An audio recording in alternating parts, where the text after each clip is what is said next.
Hey YouTubers, it's Charlie. Hopefully you guys have had a chance to see Doctor Who episode 8. So we got to see Fox's guest star along with a big British comedian, and the whole Clara situation was explained.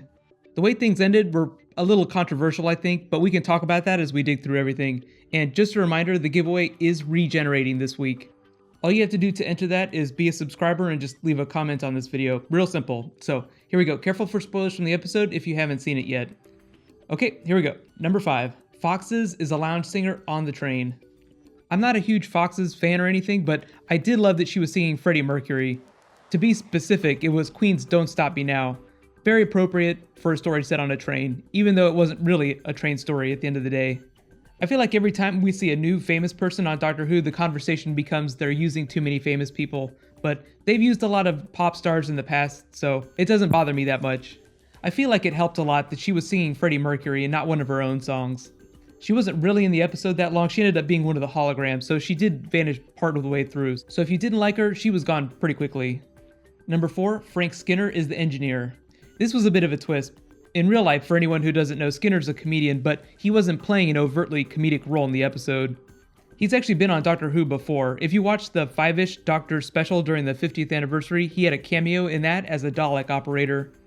I do really like it when comedians are given the chance to do something more dramatic. Everyone totally needs to watch Eddie Izzard on Hannibal Season 1 if you haven't seen it yet. He plays this creepy serial killer, and it's totally terrifying. There's something about comedians that I find inherently dark. Maybe that's why they're so good at playing dramatic characters, but that's just my opinion. I think Skinner's first run-in with the Doctor was probably one of the funniest parts of the episode, though.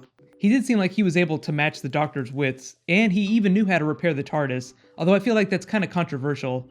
I guess there are other races that have knowledge of Time Lord technology, but to be able to actively fix a TARDIS requires real genius. That bit at the end with him raised so many questions. I thought it was interesting that the Doctor extended the invitation to board the TARDIS permanently, or semi-permanently. In context though, I think it was just a conceit of the Clara story. They were just playing with the idea that a new companion would come on. Although, if they did bring a new companion on, it would probably be someone younger. I know a lot of you guys actually want to see a male companion again. It's possible that they could do that in Series 9 or 10, depending on whenever Jenna Coleman leaves. I actually thought Danny Pink was going to be one of the permanent companions until the Clara romance thing was explained. Let me know though, if we do get a male companion, would you care how old he is? Like, would you rather he be someone younger like Danny Pink, or do you just not care at all? Number 3, the Doctor lies. Does anyone else feel like the Doctor was off his rocker just a little bit during the episode?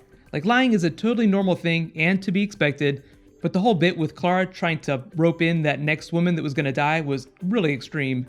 His line was so dark though. I don't care what you tell her, just lie and tell her I'll save her, anything to get her here. That feels cold, even for the Doctor. Even though he did mess with her head later and took her place, it didn't seem completely genuine. It was like he only did that to calm Clara down. His explanation at the end wasn't much comfort either. It was like he was telling Clara that she should just believe whatever she wants to believe to make her happiest. Like, he's dodging the question about whether or not he's a good person. It's a bit of a cop-out on his part, and I think that kind of thing is going to haunt him in the finale. Number 2, the mummy is an ancient soldier. I totally love the big callbacks to Empty Child with the "Are you my mummy?" and the gas mask shout out.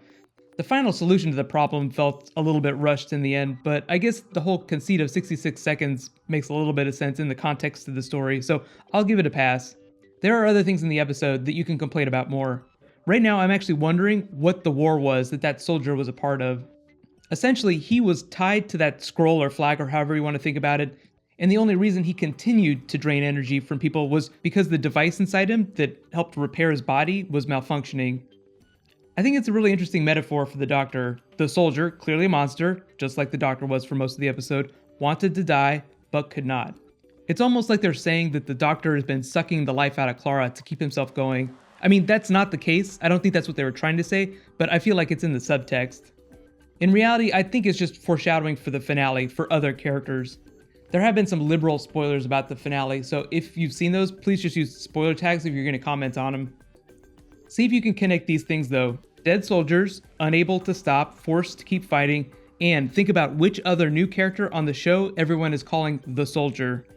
Again, even if you're just theory crafting, please use spoiler tags. And my number 1, WTF moment, Clara totally changes her mind.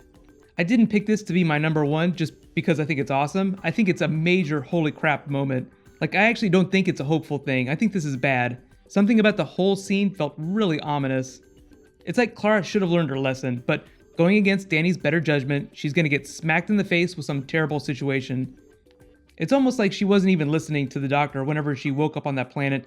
He was trying to tell her that he only intended to save her, like he only cared about her. All those other people just happened to come along for the ride. I mean, he wasn't purposefully gonna let them die, but if they had, he wouldn't have really cared that much. It's like it was supposed to be a Butch Cassidy Sundance Kid story, where they jump off like a giant cliff at the end. But I feel like it was almost too easy for the doctor to come up with his solution. Like, yes, I mean, he did have 60 seconds to live, but who knows what would have happened if the soldier started sucking life out of him. The interesting thing about that is that I don't think even the doctor knows what would happen if he started getting the life force sucked out of him. Let me know though, what was your favorite moment, and do you think that Clara made the right choice, or is something completely terrible going to happen to her because she stayed with the doctor?